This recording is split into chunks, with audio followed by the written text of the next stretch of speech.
Hi there, my name is Ady Floyd and welcome to Trend Hunter's course on how to be retail resilient. Now what we're really going to be focusing on today is really recharting to align with the needs of the new normal consumer. Now with all of my retail presentations, I like to start with something simple yet fairly obvious, which is that retail is a necessity. I like to think of retail as something that is truly living and breathing. Yes, I know that retail changes, it adapts, and it grows, but it's never really going to die, right? Well, in order to really prove this, I want to take a look at some of these changes and adaptations that have formulated over the past 100 years or so within the retail space. Now, let's start by looking at Sears, Roebuck & Co.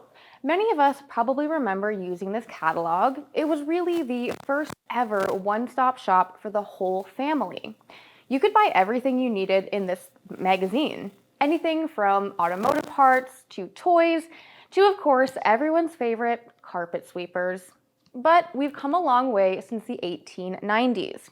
However, these catalogs really were the precursor to today's online digital storefronts. Think about something like Amazon, where you can buy everything you need in one place, and of course, tons of stuff that you don't. Now, even the way we pay for things has changed drastically. We rarely use, coins anymore or even money. We certainly do not use these manual credit card machines either.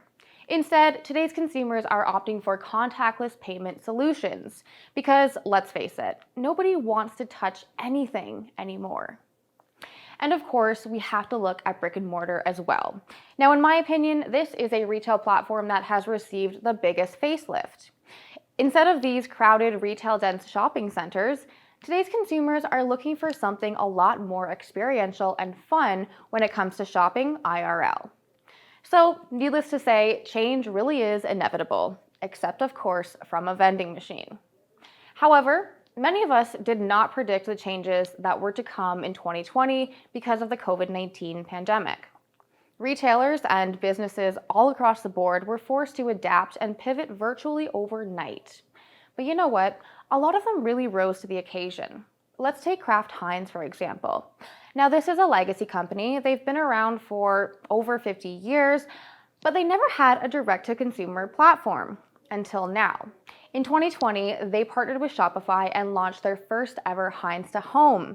Now, this platform was launched in just 7 days. Of course, it was focusing on getting essentials and food to vulnerable populations and frontline workers, but this is a great example that is going to propel them into the future of retail. And in case you missed it, I did say that this was launched in just 7 days. Pretty amazing. But this is not the only trend that Heinz really jumped on. They also did a lot more for their community and their employees. They showed up when it came to diversity. They, of course, really focused on protecting their frontline workers, and they showed up for many local communities, being a global company.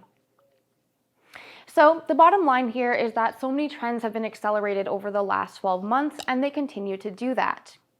So today's session is really going to be looking at some of the early adoptions and focusing on what really happened at the beginning of COVID-19. But more importantly, I'm going to be focusing on what is here to stay and what is next in the retail industry. So today I really want to focus on various different pathways and opportunities that are so close within your grasp. Like I said, we're going to focus on the lessons that we learned through 2020 and really picking and choosing what examples are best to prepare us for the future. Now, in order to really showcase these lessons, I will of course be using Trend Hunter's 18 Megatrend Matrix. More specifically, I will be focusing on 3 of those.